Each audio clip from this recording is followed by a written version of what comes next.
ঢালাইটা দেওয়া হয়েছে, তারপরে কিন্তু এই লোহার যে পাতিগুলো সেগুলো কিন্তু দাঁড় করানো হয়েছে।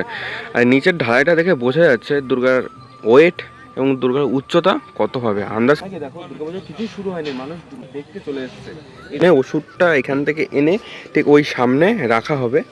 সামনেই তো পুজো সেপ্টেম্বর মাসে, আর তো মানে হাতে গোনা কয়েকটা দিন, এর মধ্যে কি সম্পূর্ণ সবকিছু রেডি হয়ে যাবে কি মনে হয়? পুরো আগে যেটা ছিল পুরো খুলে ফেলা হয়েছে, এদিকে যেটা কি মনে হচ্ছে এবারে মানে কি পুজো হবে না এরকম, মানে পুজো হওয়ার টাইমেই আবার বলবে যে হবে না এরকম কিছু? আগের বার দুর্গার মুখমণ্ডলটা সবে এখনো কিন্তু সাদা রঙে রয়েছে, এরপরে রং হবে, এখনো রং হয়নি, কাজ চলছে সবে। আমরা গ্রামবাসী নয়, আমাদের কিন্তু পুরোটা ভারতবর্ষ তাকিয়ে রয়েছে কামালপুরের দিকে। ভারতবর্ষের সাথে সাথে পশ্চিমবঙ্গ তাকিয়ে রয়েছে এই গ্রামের একটা পুজো দেখার জন্য। এটা একটা আমাদের যেটা রয়েছে ওই ওষুধটাকে এখানে এনে সেটিং করা, এখানে সেটিং থেকে তো পুজো শুরু হয়ে যাবে। এবার তার আগে কি আমাদের বড় দুর্গা দেখতে পাবে দর্শক? বন্ধুরা, তোমাদের নতুন একটা ভিডিওতে স্বাগত। আর হাতে রয়েছে মাত্র এক মাস পরে কিন্তু দুর্গাপুজো তোমাদের অগ্রিম শুভেচ্ছা এবং অভিনন্দন। দুর্গাপুজো এখন আমি চলে এসেছি কামালপুরে কতটা কি কাজ হলো, হাতে 1 মাস রয়েছে, কতটা কি কাজ হলো তোমাদের সাথে সেটাই শেয়ার করবো। তার আগে বলে নিই যে 24 সালে যে দুর্গাপুজো হওয়ার কথা ছিল সেটা কিন্তু না হয়ে আর 2025 সালে যে দুর্গাপুজোটা হচ্ছে, এটাই মানুষের কাছে কিন্তু অনেক আবেগ। তার আগে দেখো দুর্গাপুজো কিছুই শুরু হয়নি, মানুষ মানে নিজেদের পাড়া হোক বা অন্য অন্য কোথাও থেকে হোক, মানুষ কিন্তু দেখতে চলে এসেছে। এটা একটা মানে আবেগের বিষয়। আর এইদিকে রয়েছে কিন্তু দুর্গাপুজোর যেটা দুর্গা স্ট্রাকচার মানে দাঁড় করাবে দুর্গা ঠাকুরটা, তার কাজ দিকে রেডি হচ্ছে। আর আমার পেছনে রয়েছে দুর্গা ঠাকুর, পুরো বডি পার্টটা রয়েছে, কিন্তু মুখমণ্ডলটা ওইদিকে রেডি হচ্ছে। ঝাপটা কাটিয়ে কামালপুর কিন্তু জয়তালে হচ্ছে 2025-এ। আমরা কিন্তু 2025-এ বড় দুর্গা দেখতেই চলেছি। আমরা গ্রামবাসী নয়, আমাদের কিন্তু পুরোটা ভারতবর্ষ তাকিয়ে রয়েছে কামালপুরের দিকে। ভারতবর্ষের সাথে সাথে পশ্চিমবঙ্গ তাকিয়ে রয়েছে এই গ্রামের একটা পুজো দেখার জন্য। অনেক শহরে পুজো হচ্ছে, কোনো পুজোকে আমি ছোটো করছি না, কিন্তু এই গ্রামের পুজো একটা ঐতিহ্য, গ্রামের কাছে একটা ঐতিহ্য এই পুজোটা, যে এত বড় একটা পুজো হবে। এখনও জানা যায়নি যে কত বড় হবে, সেটা 30শে আগস্টই জানাবে যে কত ফুট হতে চলেছে, বাট এখনও জানা যায়নি, কিন্তু যতদূর জানা যাচ্ছে অনেকটা বড়ই হবে। তাহলে চলো কতদূর কি কাজ হলো তোমাদের সাথে সেটাই শেয়ার করবো, বেশি কথা না বাড়িয়ে। কিন্তু রাস্তাতে নেমে এসে এদিকে কিন্তু দেখতে পারবো ডান দিকে যেটা কিন্তু অসুরের যে স্ট্রাকচারটা যেটা তৈরি হচ্ছিল সেটা কিন্তু এদিকে যে ফাইবারের কাজটা পুরো আগে যেটা ছিল পুরো খুলে ফেলা হয়েছে। এদিকে যেটা ফাইবারের কাজটা সেটা কিন্তু এদিকে রেডি করা হচ্ছে, ওদিকে রয়েছে শিল্পীরা এদিকে রেডি করছে। এদিকে সব ফাইবারের রয়েছে, এদিকে সব এটা রয়েছে ফাইবারের সেই স্ট্রাকচার, এখানে কিন্তু সব লাগাবে সবে। দেখিনি সব কিন্তু ফাইবার এক্সট্রা রয়েছে, এদিকে কিন্তু লাগানো হবে, এখনও পুরো রেডি হয়নি। এটা আশা করা যাচ্ছে 1-2 দিনের মধ্যেই রেডি হয়ে যাবে। এদিকে কিন্তু সব ছিটিয়ে ছড়িয়ে আছে এই ওষুধের ফাইবারের স্ট্রাকচার। এখানেই এক্সট্রা স্ট্রাকচারগুলো এখানে কিন্তু লাগানো হবে। একটু ভেতরের দিকে এগিয়ে যাব, তোমরা ঢুকেই দেখতে পারবে অসুরের মূর্তিটা। তারপরেই অসুরের স্ট্রাকচারটা এখনও অসুরের যে মুখমণ্ডল সেটা কিন্তু এখনও রেডি করা হয়নি। আর এই দিকে রয়েছে, ঢুকেই দেখতে পারবে এইদিকে আমাদের যেটা বড় দুর্গা সেটার কাজ হচ্ছে ইতিমধ্যে, একটু এগিয়ে যেতে দেখাবো।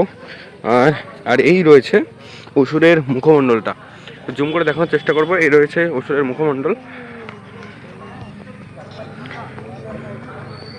আর এখানে সব শিল্পীরা কিন্তু কাজ করতে তজ্জুর আকারে। আর এই রয়েছে অসুর, আর এই যে এটা রয়েছে এখানেই সেই বড়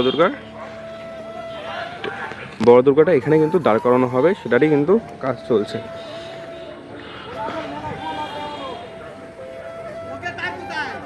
দেখো নিচে যে মাটির উপরে যে মানে ঢালাইটা দেওয়া হয়েছে, তারপরে কিন্তু এই লোহার যে পাতিগুলো সেগুলো কিন্তু দাঁড় করানো হয়েছে। আর নিচের ঢালাইটা দেখে বোঝা যাচ্ছে দুর্গার ওয়েট এবং দুর্গার উচ্চতা কত হবে, আন্দাজ একটু করাই যাচ্ছে। আর এদিকে কিন্তু লোহার পাতিগুলো দিয়ে কিন্তু দাঁড় করানো হচ্ছে, সব কিন্তু জয়েন দিচ্ছে ওইদিকে। দেখা যাক কতটা উচ্চতা হয়, সেটা 30 তারিখে কিন্তু জানা যাবে। আর এই রয়েছে অসুরের মুখটা, যেটা ইতিমধ্যে এখন কাজ হচ্ছে, যেটা কিনা ওখান থেকে লাগিয়ে হয়তো ওখানে ওই সামনে ওষুধটা এখান থেকে এনে ঠিক ওই সামনে রাখা হবে। আর এই রয়েছে অসুরের মুখমণ্ডল, এটা দেখো অসুরটা মুখমণ্ডলটা কত বড় লাগছে, দেখো বহুত বড়। এত বড় যদি অসুরটাই হয় তাহলে দুর্গাটা কিন্তু আসলে অনেকটা বড়ই হবে এবারে। দেখো লোহার উপরে কিন্তু এই অসুরের ফাইবারের মূর্তিটা কিন্তু রেডি করা হচ্ছে। আর এই রয়েছে দুর্গার মুখমণ্ডলটা, তবে এখনো কিন্তু সাদা রঙে রয়েছে, এরপরে রং হবে, এখনো রং হয়নি, কাজ চলছে সবে। আর এখনো কিন্তু চোখ আঁকা হয়নি বা চক্ষু দান হয়নি, সব কিন্তু রেডি হচ্ছে। এর মধ্যে সাদা রং রয়েছে, পরে আরো রং করবে।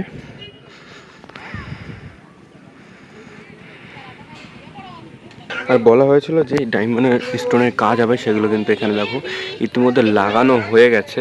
এদিক দিয়ে খুব সুন্দর লাগছে, বৃষ্টির কারণে প্লাস্টিকের ঢাকা রয়েছে, বাট অত ক্লিয়ার দেখানো হচ্ছে না। একটু দেখাবো যে ডায়মন্ড স্টোনে কত সুন্দর কাজটা করা হয়েছে। সামনেই তো পুজো, সেপ্টেম্বর মাসে, আর তো মানে হাতে গোনা কয়েকটা দিন, এর মধ্যে কি সম্পূর্ণ সবকিছু রেডি হয়ে যাবে কি মনে হচ্ছে? এখন তো সবই কাজ চলছে, বৃষ্টি একটা বর্ষার তো একটা প্রতিকূলতা তো চলছে এখন। এই মুহূর্তে আমাদেরও এখানে জোর কদমে কাজ চলছে, যেহেতু মায়ের একটা মডিফাই কাজ চলছে। সেটা বলছি যে গতবার আমরা করেছিলাম যেটা সাউথ ইন্ডিয়ান প্যাটার্নে ছিল আমাদের মা দুর্গা, সেইটাকেই এই বছর বাংলা একটা প্যাটার্নে আনা হচ্ছে। সেটা একটু মডিফাই হচ্ছে আমাদের। কি হচ্ছে সেটা বলা যাবে না? বাংলা প্যাটার্নে আর কি আমাদের মা দুর্গা তৈরি হচ্ছে। তো না, সিক্রেট নয়, হাইটটা সিক্রেট আছে। হ্যাঁ, হাইট তো সিক্রেটই আছে। এবারে আগে যেমন 125 ফুটের হওয়ার কথা ছিল, এবারে কি ওর না বেশি হবে? এখন সব পরে, মানে মানে আন্দাজের বেশি হবে না কম হবে? পরে সবই, হ্যাঁ সবই পরে। এবারে মানে পারমিশন দিয়েছে কি? না, পারমিশনের যে প্রসিডিওরগুলো সেগুলো এগিয়েছে। আমাদের যে ইঞ্জিনিয়ারিং ডকুমেন্টস যেগুলো ছিল, সিভিল ইঞ্জিনিয়ার, ইলেকট্রিক ইঞ্জিনিয়ার যেগুলো করা হয়েছিল, সেগুলো আমরা সবই জমা করেছি। তো আস্তে আস্তে প্রশাসন সবাই সাহায্য করছে, সমস্ত ধরনের আমাদের ব্লক লেভেল থেকে শুরু করে আমাদের ওসি, ডিএসপি, এসপি স্যার সবাই মোটামুটি আমাদের হেল্প করছে। এই মুহূর্তে প্রশাসনের সহযোগিতা, সরকারের সহযোগিতা নিয়েই আমরা এই পুজোর দিকে করছি। কি মনে হচ্ছে এবারে মানে কি পুজো হবে না এরকম, মানে পুজো হওয়ার টাইমে আবার বলবে যে হবে না এরকম কিছু, আগের বারের মতো আবার কাহিনী শুরু করবে? ওটা বলছে কেন? আমি তো বলেই দিলাম যে সবাই সাহায্য করে হচ্ছে, কারণ আজকে দেখবো অলরেডি মাইকিং করা হয়েছে রাস্তা দুই ধার পরিষ্কার হওয়ার জন্য, রাস্তাটা চওড়া যাতে বেরোয়। যে সমস্যাগুলো ছিল আমরা সমস্ত প্রশাসনের সহযোগিতা নিয়ে, প্রশাসন সাথে থেকে এই সমস্তগুলো দূর করছে। এবার মানে হবে, কেউ আটকাতে পারবে না। পুজো তো হবে, সেটা তো আমরা প্রথম দিন থেকেই বলেছি, পুজো হচ্ছে, মানুষ দেখবে, ভালো কিছু দেখবে। অর্ধেক হয়ে গেছে কাজ তো আমাদের স্ট্রাকচারে কাজটা রেডি হবে এই বছর, আয়রন স্ট্রাকচার রেডি হচ্ছে, এখানে কি হবে? কনস্ট্রাকশনের কাজ হবে। আর এইখানে এটা একটা আমাদের যেটা রয়েছে ওই ওষুধটাকে এখানে এনে সেটিং করা হবে। এখানে সেটিং হবে, তাই? ওটা বানানোর জন্য ওখানে রয়েছে, ওটা ফাইবারের ওষুধ রয়েছে, ওটাকে কাটিং করে এনে এখানে বসানো হবে। সেই কাটিংটা কবে হবে? না, এটা 2-1 দিনের মধ্যেই হচ্ছে। এটাও যেমনি ফাইবার হয়ে গেছে ওষুধের মুখটা, তো সেটা এবার আয়রন স্ট্রাকচার হয়ে রেডি হবে। এবারে একটা কথা, সেপ্টেম্বর মাসের শেষের দিকে তো পুজো শুরু হয়ে যাবে। এবার তার আগে কি আমাদের বড় দুর্গা দেখতে পাবে দর্শক মানুষ? তার আগে কি দেখা যাবে? সেটাই দেখতে পাবে, দেখা যাবে, ঠিক আছে, খুব ভালোভাবেই দেখতে পাবে। আচ্ছা। এবং এই বছর ধরো গতবার যেটা ছিল তার থেকে কয়েক গুণ বেশি আকর্ষণ আসবে কামারপুরে, সেটাই আশা করব। আসবে, মানুষের আশা পূর্ণ হবে আশা করছি। ধন্যবাদ।